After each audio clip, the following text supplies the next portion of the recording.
Hello my sweet listeners, তোমরা সবাই নিশ্চয়ই ভালো আছো। আজকে আমি তোমাদের জন্য নিয়ে এসেছি রচনা সরস্বতী পূজা। এটি মূলত প্রথম ও দ্বিতীয় শ্রেণীর জন্য 10 লাইনের রচনা। চলো দেখে নেওয়া যাক।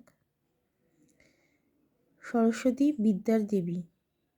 এটি প্রধানত ছাত্রছাত্রীদের পূজা, তাই বাড়িতে, বিদ্যালয়ে, শিক্ষা প্রতিষ্ঠানে এই পূজা হয়।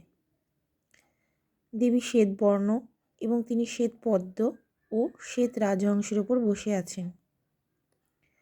পরিধানে শ্বেত বস্ত্র ও এক হাতে বীণা, সেই জন্য দেবীর আরেক নাম বীণাপাণি।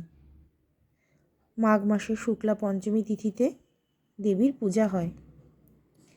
এই দিন ছাত্রছাত্রীরা দেবীর পায়ের কাছে খাতা কলম রেখে অঞ্জলি দেয় এবং বিদ্বান ও জ্ঞানী হবার জন্য দেবীর কাছে প্রার্থনা জানায়।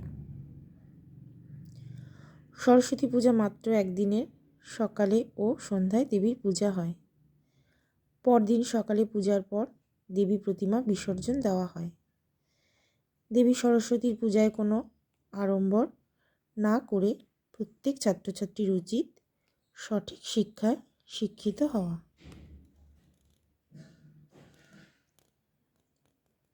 আজকে এই পর্যন্তই। চলো, টাটা।